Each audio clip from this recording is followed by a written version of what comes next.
Ya. Buenos días, compañeros maestros. Vamos a empezar la unidad 6, la última, acerca de la robótica. El equipo está conformado por Lionel, Leticia, Pablo, Eduardo y su servidor Manuel. Regrésale. Yo soy Eduardo, él es Manuel. Pablo, Leticia, Lionel, Eduardo y Manuel.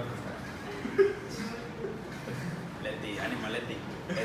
Bueno, para empezar primero hay que decir cuáles son las competencias específicas. Son dos. La primera es conocer el desarrollo de la robótica en la industria y la segunda es identificar los elementos. Una mención primero. Hay un GIF de una nutria porque ayer fue el día de las nutrias. Bueno, la segunda competencia es identificar los elementos que integran a un robot para sus funciones y la programación adecuada en cuanto a las necesidades de la empresa. Bueno, para empezar, ¿qué es un robot? Un robot es una máquina automática, programable, capaz de realizar ciertas operaciones con el fin de sustituir al humano en algunas tareas. Normalmente estas tareas son tareas pesadas, peligrosas y repetitivas. Un ejemplo, el semestre pasado tuve una visita a Gran Praico, en donde una parte del proceso que tenían entraba el lingote de acero y pasaba por una máquina que por medio de calor y golpes transformaba el lingote en el tocho, y al salir de ahí estaba un brazo que tomaba el tocho y lo movía a otra en donde se le terminaba de dar el tamaño y las especificaciones deseadas. Esa tarea que hacía el robot era las tres, era pesada, peligrosa y repetitiva. No me imagino cuántos ni de qué manera un humano iba a realizar esa tarea. También un robot puede ser de dos formas. Uno es un mecanismo electromecánico físico y el otro es un sistema de software virtual. El primero, para tomar ejemplo, me voy a robar lo que dijo mi compañero Jared el día de ayer de la película de Iron Man. El físico sería el Babas, que era el brazo que ayudaba a Tony en la fabricación del traje, y el virtual sería Jarvis.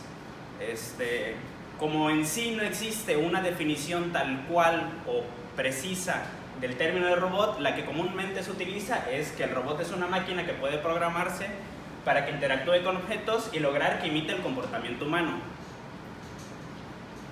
Ahora bien, la robótica. La robótica es una rama interdisciplinaria que integra tanto la ingeniería mecánica como la electrónica, la eléctrica, la de sistemas computacionales, la teoría de control y otras. En sí es la ciencia y la técnica en cuanto al diseño, elaboración e implementación de los robots en la industria. Como dice ahí, ciencia, técnica. El objeto en sí es construir e implementar los robots para que realicen las tareas, como ya les mencioné anterior. El término robótica fue acuñado a Isaac Asimov, pero antes el término de robot surgió en una obra de un escritor checo llamado... Perdón, se me olvidó el nombre. Karel Čapek, en una obra que era Los robots universales Rossum.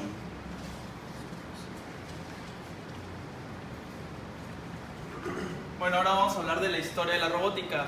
A grandes rasgos, a lo largo desde que el hombre aparece hasta los inicios de las grandes culturas, las personas iban imaginándose diferentes elementos o objetos animados que pudieran hacer las cosas que hacen el hombre.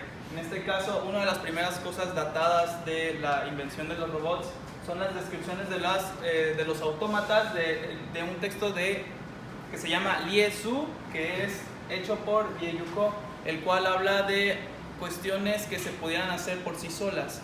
Entonces, desde ahí comienza el deseo del hombre a buscar algo que le facilita hacer todas las tareas de una forma más sencilla, y en este caso, hablando un poco de la automatización. Luego surge la idea y varios diseños que hace Herón de Alejandría, que es uno de los primeros grandes ingenieros que se reconocen de las grandes culturas, el cual menciona de un robot que vaya haciendo las necesidades tanto para la guerra como para diferentes producciones de la agricultura y de otros productos. Después, más adelante, en el año 1495, surge el caballero mecánico, la idea de Leonardo da Vinci, el cual está en un museo de Berlín, que es este diseño que es como una armadura. el cual todos estos diseños han ido de la mano para que actualmente conozcamos diferentes estructuras para mover objetos de grandes volúmenes. También las estructuras de los robots se parecen un poco a la estructura que tomó Leonardo da Vinci en su época, que es bastante lejana a lo que se tiene actualmente, en cuestión de años. Después, en 1800, en todo ese siglo, surgen los juguetes Karakuri, como el presidente Tiburón Kuri. En este caso, estos juguetes servían para servir té y para hacer diferentes movimientos por sí solos, los cuales también fueron el clave fundamental para que pudieran entenderse la construcción de estos robots y se pudiera saber cómo mover, se pueden mover por sí solos para hacer tareas muy sencillas. Actualmente hay robots que pueden servirte el té o servirte algún líquido de una manera natural como lo podría hacer una persona. Se podría decir que hay un cambio radical entre un juguete de un tamaño mínimo a los robots actuales, que son de un tamaño de alrededor de unos 50. Ahora, como mencionó mi compañero Lionel, en 1921 surge la idea, surge el primer robot, el término robot, que fue por Karel Čapek. En este caso es cuando surge o aparece por primera vez en toda la historia el término robot. Ahora, ya después con Isaac Asimov, con esta serie como tipo cómics, tipo libros donde ponían historias fantásticas, aparece el círculo vicioso. En este caso ahí menciona las 3 leyes de la robótica, pero que más adelante se van a redefinir y se van a volver a retomar en los años 80 más o menos. En este caso sirvió de base para que los desarrollos que se iban a dar en los siguientes años tuvieran en consideración estas normas no declaradas, o unas normas que también servían para que los robots que se crearan no fueran con fines dañinos. Ahora, en 1956 y 1961 fue un momento fundamental para toda la industria porque surgen los primeros robots comerciales. En este caso fue el Unimate, que hizo George Devol, y en el 61 se instala eso en una empresa.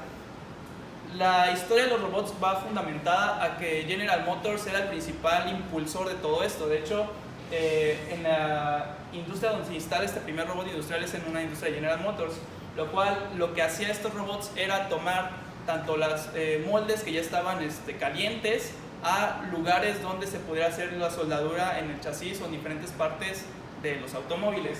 Todo esto sirvió ¿para qué? Para que todas estas tareas, como mencionó Michael, no pudieran sufrir un inconveniente por parte del ser humano. Ahora, en 1963 surge el primer robot paletizador, que significa el que podía mover las cajas de una manera sencilla y sin perder tanto tiempo como lo podría perder un ser humano. Actualmente los paletizadores se ven como en la imagen, que son brazos mecánicos que se mueven con facilidad. En un principio eran brazos muy complejos, con gran tamaño y también con muchas dificultades para la programación. Actualmente son cuestiones más sencillas que casi todas las industrias manufactureras lo manejan.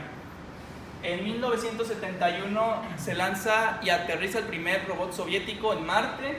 Esto también sirve para entender que los robots no solo sirven para tareas físicas, sino también para explorar. Y esto fue fundamental para el hombre, para que así pudiera conocer su entorno y más el espacio. Este primer robot, que fue el Mars 3, que estaba en esta sonda, llegó y posteriormente se perdió, que fueron de los primeros robots que aterrizan y que se desaparecen dentro de algún otro planeta o asteroide. Después, algo fundamental que también marcó el progreso de los robots fue el brazo manipulador programable universal, alias Puma. Esto sirvió para hacer movimientos tanto en la fabricación de diferentes productos, y el cual permite al hombre tanto mover sus diferentes componentes como realizar tareas específicas que ya requerían un alto grado de certeza o de precisión. Este invento fue de Victor Sheinman, y esto no se conoce un poco, pero él fue uno de los principales promotores de la robótica a lo largo de toda la historia, y que con este robot Puma que no tiene nada que ver con la marca, llamó un cambio a la estructura de estos y a la forma de hardware, se podría decir, que se maneja en todos estos robots, de todos los componentes físicos.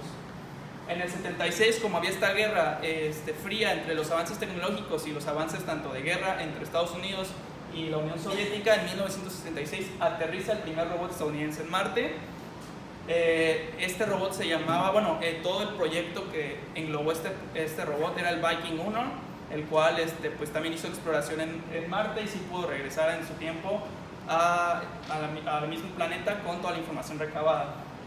En el 82, que fue muchísimos años más tarde, alrededor de 40 más o menos, ya surge el libro del robot completo, donde Asimov maneja tanto las 3 leyes de la robótica como la ley 0, que se van a explicar más adelante. Aquí es donde ya se define completamente en un tomo completo todas estas leyes y todas estas novelas que tratan también de si un robot llega a matar a una persona, de quién sería la culpa o de qué tendría que ver esta situación. Saltamos al 2011, donde surge o aparece el robot humanoide Asimov, que es elaborado por Honda y el cual logra desplazarse de forma bípeda, o sea, como una persona, y puede interactuar con las demás personas.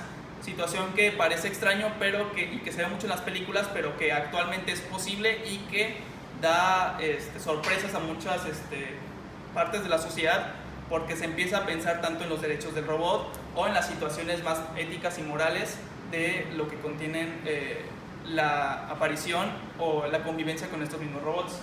En el 2015 surge Sofía, que es ese robot medio feo y extraño, el cual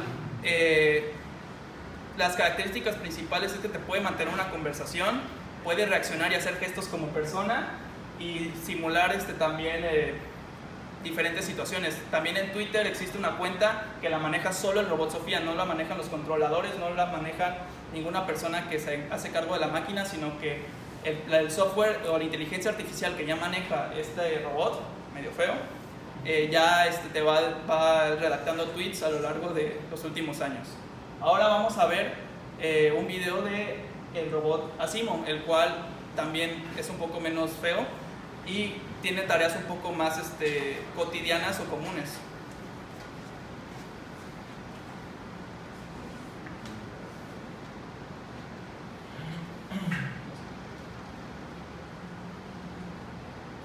Studio in Brussels to meet one of their most important representatives, although I'm not quite sure who it is yet. Turns out, who I was about to meet wasn't actually a human, but a robot. Honda's famous humanoid robot, Asimov.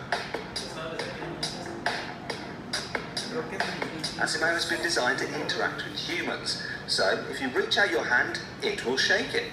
Sensors in its palm detect your touch, while cameras in its head track your movements. Asimov's stabilisation technology enables it to react if you upset its balance, moving backwards mid-shake if you push it, or stepping in if you pull it towards you. Thank you very much.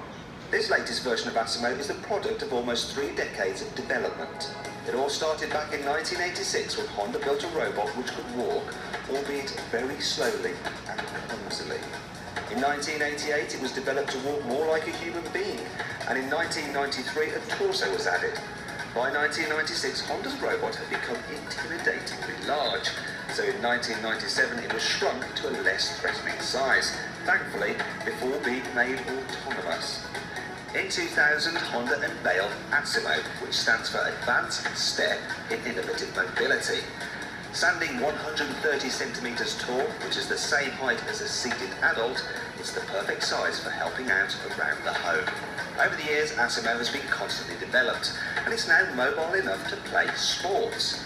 However, it's wise to warm up before any physical exercise, even if you're a robot. And as well as run at 6 miles an hour, Asimov can walk backwards and hop.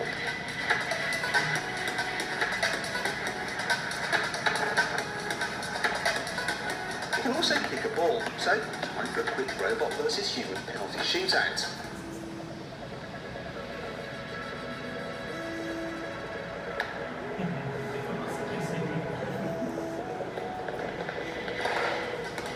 That's 1-0 to the Autobots. But is Asimov as good at saving a shot as it is at taking one?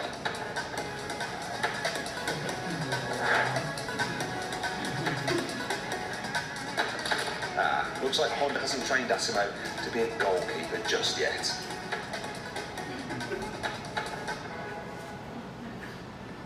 Football is thirsty work, but thankfully Asimo can get you some refreshments. With hands that have 13 degrees of freedom, it's able to perform delicate tasks, such as opening a bottle and pouring a drink. This may be unremarkable for a human, but it's an incredible achievement for a robot.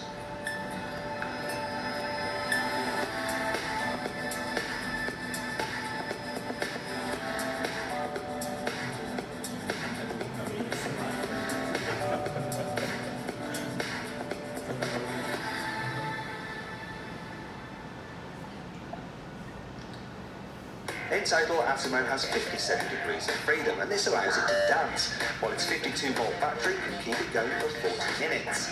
Looks like this robot actually has better moves than some humans. Anyway, enough for that.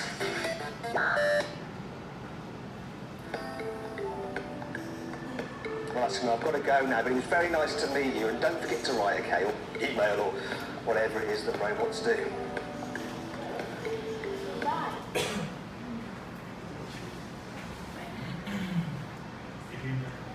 Y bueno, lo que podemos ver es que actualmente los robots pues hacen cosas, aunque parezcan fáciles para el hombre, el hacer un movimiento de diferentes grados y también aplicar la presión sobre un contenedor es algo que no se tenía consideración hace mucho tiempo y que actualmente pues es algo posible y que es algo que va a facilitar en los siguientes años a desarrollar robots que puedan convivir con nosotros o que puedan realizar tareas que realizamos cotidianamente. Ok. Ya se explicó lo que es un robot, la robótica y cómo fueron evolucionando a lo largo de la historia. Ahora lo que tenemos que saber es que al usar un robot o aplicar la robótica en cierto lugar, existen algunas leyes que se mencionaron que las hizo Isaac Asimov. La primera ley nos menciona que el robot no puede dañar a ningún ser humano. La segunda ley dice que el robot tiene que obedecer todas las indicaciones que sean programadas o se le sean otorgadas al robot, pero siempre sin contradecir la primera ley, que es no dañar al humano. Y la tercera ley es que el robot debe de protegerse a sí mismo, pero no contradiciendo la segunda orden ni la primera. Entonces se tiene que proteger a sí mismo, pero si el dueño o el creador del robot dice dáñate, lo va a hacer porque es la segunda ley. Y si le dice dáñame, no lo va a hacer porque es la primera ley. Otra de las no aportaciones de Isaac Asimov, ¿le decía? Pero son como ideas que él tuvo hace 55 años, que en su época o en ese entonces no eran posibles o creíbles por la humanidad. Una de esas es que decía que las comunicaciones serán audiovisuales y uno podrá ver, además de escuchar, a las personas que llaman. ¿A qué se les suena parecido? A las videollamadas, al Skype, a las videollamadas por WhatsApp, Google Duo. Otra cosa es que en cuanto a la televisión, las pantallas de pared serán reemplazadas por aparatos ordinarios, pero también aparecerán cubos transparentes que harán posible la visión en 3 dimensiones. ¿De qué estamos hablando? De los lentes audiovisuales, que ahora creo que los primeros fueron Samsung, no recuerdo muy bien. Y por último, otra de las cosas que él dijo en aquel entonces es que se pondrá mucho esfuerzo en el diseño de vehículos con cerebros robóticos. ¿Quién pensó esto? Google. Hacer un robot controlado por ordenadores. Entonces este robot, digamos que puede avanzar por sí solo, siempre va a ser pero programado. Bueno, una vez explicado lo que es un robot, y bueno, ahorita que vimos en el video vamos a hablar sobre la clasificación de los robots. Hay diferentes tipos de clasificación, tanto en el ambiente que se use, así como las funciones que vaya a realizar, pero nosotros nos vamos a enfocar en los robots industriales, en la clasificación de esos robots, ya que pues, es a donde vamos nosotros enfocados. Vamos a explicarlos de acuerdo a su arquitectura. ¿A qué se refiere con arquitectura de un robot? Prácticamente es la estructura general del robot, cómo está conformado. Y esta estructura es metamórfica. ¿Qué quiere decir que sea metamórfica? Que es adaptable y vuelve flexible al robot. ¿A qué lo vuelve flexible? A los cambios de herramienta que puede obtener un robot o a las alteraciones de sus elementos estructurales, que algunos de esos elementos puede ser manipulador, elementos motrices o actuadores, el controlador mismo que tiene el robot, efector terminal, herramienta o opresor que pueden ser las pinzas, y los sensores de información en los robots inteligentes para detectar lo que hay en su ambiente. Algunos de estos elementos se van a comentar a continuación y vamos a empezar con la clasificación. Los robots se vuelven flexibles ellos mismos, pero lo que ayudan es a la flexibilidad en las industrias para poder adaptarse a los cambios que hay y las necesidades que tienen los clientes. Las 5 clasificaciones que hay dentro de la industria son los poliarticulados, los móviles, los androides, los zoomórficos y los híbridos. Vamos a comenzar con los poliarticulados, normalmente llamados prácticamente robots industriales. ¿Qué características tienen los poliarticulados? Son sedentarios. Prácticamente son los robots que manipulan la materia o las piezas dentro de la industria, pero están posicionados en un mismo lugar, no se pueden desplazar. Se le podría agregar rueditas, pero ya cambiaría su clasificación. Y otra característica, o digamos que desventaja, es que son desplazamientos limitados. El robot prácticamente ya está programado a cierta distancia y el brazo fue fabricado para que agarre esa distancia. Si quisiera programarlo yo para que agarre un objeto a mayor distancia, no lo va a poder hacer. Se tendría que crear otro robot o modificarlo porque son flexibles. Tenemos los que son los móviles. Una de las características principales de esto es que tienen una gran capacidad de desplazamiento. Prácticamente, como su nombre lo dice, se pueden mover por toda la industria, pero siempre tomando en cuenta su ambiente. Están basados en carros o en plataformas. El sistema locomotor que ellos manejan es rodante, a diferencia del ASIMO que se presentó, que ahorita lo voy a mencionar, y el camino por telemando o por su entorno. Esto lo hace mediante sensores que tiene el robot que le ayuda a conocer el ambiente y lo que lo rodea. Y también aplican en las industrias como bandas electromagnéticas o que suenan como emisiones, que eso ayuda al robot al detectar su camino. Entonces, digamos que la banda va como un tipo imán en el suelo que lleva al robot por el camino indicado. Entonces el robot no se va a poder desviar porque sigue esa energía. Llegamos al androide.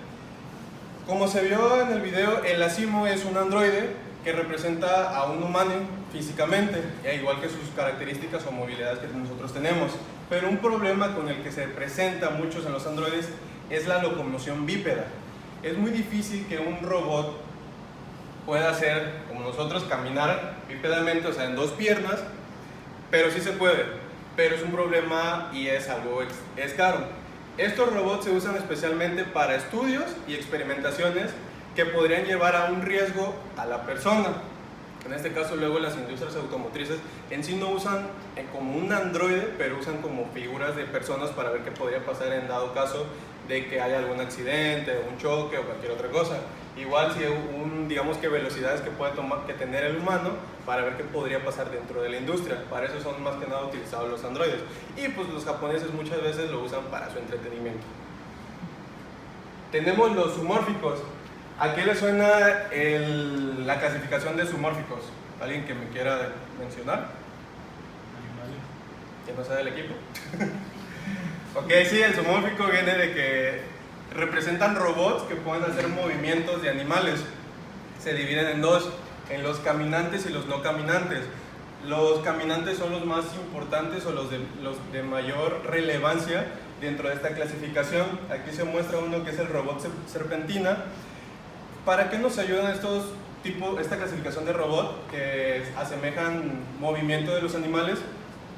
Como se mencionó, los robots ya se están enviando a Marte o asteroides. Entonces, nosotros enviamos un robot móvil que nada más se desplaza por superficies firmes o lisas, no va a poder, digamos que moverse en el asteroide porque pues tiene protuberancias, ¿no? Entonces hacen como este tipo de robot serpentina que se va adaptando al ambiente y se empieza a mover de acuerdo a las características del lugar. Y por último tenemos la clasificación de híbridos. Prácticamente los híbridos son, digamos que la unión de varios tipos de robots que se mencionaron y pueden ser de 2 tipos, por conjunción o por yuxtaposición. ¿A qué le suena que sea por conjunción? ¿Unión de varios? A la unión de varios, así es. Conjunción es que desde su fabricación, o sea, desde el inicio de este robot, va a ser fabricado con diferentes partes o estructuras de diferentes robots. Y por yuxtaposición, ¿a qué le suena?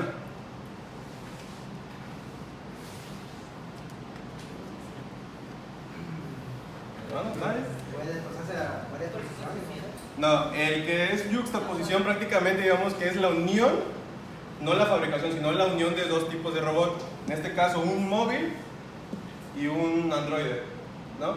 Entonces prácticamente esa es la yuxtaposición, unirlos ya fabricados o ya con sus programaciones, y la conjunción es desde su creación hacerlo de varias partes.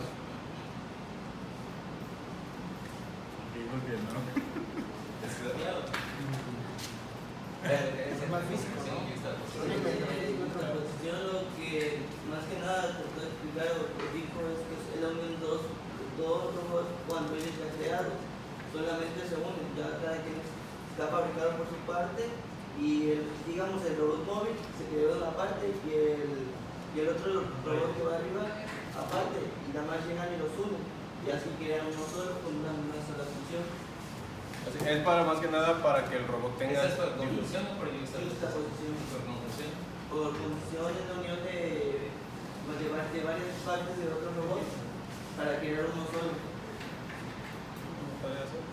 Y todo esto nos sirve más que nada para aumentarle las capacidades al robot. Bueno, yo voy a empezar a explicarles lo que son los elementos, que estos más bien vienen explicados en lo que es la de la tesis. Empezamos con lo que son los encoders.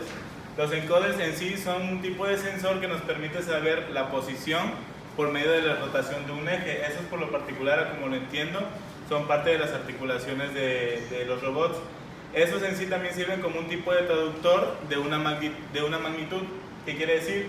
Que dependiendo de la posición lineal y la rotación del ángulo que tiene el eje, se va a tener lo que es un dato digital. Los encoders tienen diferentes partes. Se componen de lo que es un disco transparente que está dividido por diferentes orificios radialmente equidistantes. Quiere decir que a partir del radio del disco están colocados de manera aleatoria. ¿Esto para qué nos sirve? Para saber en sí la posición o la distancia en la que se rotó el eje. También necesita lo que es un emisor, que puede ser lo que es una luz LED, y lo que es un receptor, que sea fotosensible. Bueno, en sí los encoders, ¿cómo funcionan? Digamos que se empieza a activar lo que es el sistema, y lo que hace esto es que el eje empieza a girar. Cuando el eje empieza a girar, el emisor, que es la luz LED, empieza a lo que es emitir luz. Dependiendo el número de veces que la luz traspase los círculos que hay en el disco, es el número de recepciones que se tienen por el elemento fotosensible. El encoder se divide en lo que son dos, lo que son incrementales y los que son absolutos. Estos los pueden ver de manera más sencilla, como cuando vimos lo que es la programación CNC, cuando manejamos lo que son las coordenadas incrementales y las absolutas. ¿Qué hacían las incrementales? Esas no nos decían lo que nos movíamos desde el punto cero, sino nos indicaban cuánto nos movíamos a partir de la última posición que tenemos. En sí, para eso sirven los incrementales, es nada más saber la rotación o el movimiento que tuvo el eje, y dan lo que es una salida en serie. Y los absolutos son parecidos igual a los incrementales, pero la salida de estos son paralelas, y en sí es para saber la posición exacta de la rotación del eje a partir del punto cero. Y los incrementales se dividen en dos, los unidireccionales y los bidireccionales. Los unidireccionales solo dan salida hacia lo que es el sector A, pero con los unidireccionales, como es un solo tipo de lectura lo que da, no se sabe hacia dónde es la rotación del eje. Sin embargo, la bidireccional, como es una rotación tanto en salida A como en salida B, se puede saber por medio de la diferencia de fases de estos dos, hacia dónde es la dirección de rotación del eje. Las características de estos es de que tienen, digamos, que un paso por el punto cero, que es para saber en la posición en la que se encuentran. Los absolutos, como dije en un inicio, son muy parecidos a lo que son los incrementales. La única diferencia es que estos van a medir no nada más el movimiento que se tuvo, sino la distancia que hay desde el punto cero hasta donde se encuentra. tiene en sí las mismas características de un encoder incremental, lo que es el disco seccionado por puntos, lo que es el emisor de luz LED y lo que es el receptor fotosensible. Solamente que este va seccionado por lo que son fases a los cuales se codifican de forma, pueden ser los tipo BCD o los Gray. Los BCD, por si no saben, es codificación binaria codificada digital, y también lo que es la Gray, que es una forma de lectura que se va a dar a los datos leídos por lo que es el emisor. Y están lo que son los parámetros de los encoders. La resolución, que la resolución es el número de pulsos por revolución del eje. Las más típicas revoluciones que se tienen son de 10, 60, 100, 200, 300, 360, 500, 1000 y 2000. La respuesta máxima de frecuencia, que es la frecuencia máxima a la cual el encoder puede responder eléctricamente. El par de arranque, que es entre menor sea, más sencillo es de arrancar. La velocidad máxima de rotación, que es el número máximo de revoluciones que el encoder puede soportar mecánicamente. Y lo que es el momento de inercia, que es el momento de inercia de rotación del eje. Cuando más sencillo sea más fácil va a ser de parar la rotación del eje. El segundo elemento son lo que son los controladores. Bueno, esto lo voy a explicar de una forma más sencilla. Digamos que los sistemas o el funcionamiento de los motores son a base de los que son los CI, que son los circuitos integrados. Los circuitos integrados se utilizan tanto para motores de paso por paso o para motores comunes de CD, que son los que existían lo que se utilizaban más anteriormente. Estos circuitos dan la señal al motor de cómo va a funcionar. Si de forma, en el caso de los motores de paso por paso, a lo que va esto es que puede funcionar de un paso largo, quiere decir que el motor se va a mover a una sola velocidad por un tiempo largo, o lo que es a pasos cortos, o en donde el motor va a tener fluctuaciones en las velocidades a las que se va moviendo y en periodos de tiempos determinados. Los controladores sirven como una interfaz entre lo que es el sistema digital y lo que es el motor. ¿Para qué? Para evitar problemas en el caso de los motores paso por paso. Cuando se manejan diferentes velocidades, las oscilaciones del motor son diferentes, por lo tanto pueden ser muy variantes. Y aparte de esto, el motor se puede calentar. Entonces el controlador en sí es como algo que te permite controlar estas diferentes funciones. Y pues tienen diferentes ventajas, lo que es un bajo costo y fiabilidad reforzada debido al tamaño reducido, la flexibilidad para generar y controlar señales de onda a velocidad bajas y altas, funcionamiento sobre un rango de velocidad muy alto, uso reducido debido al suave mando del motor y funcionamiento más tranquilo debido a la reducción a la reducción del ruido.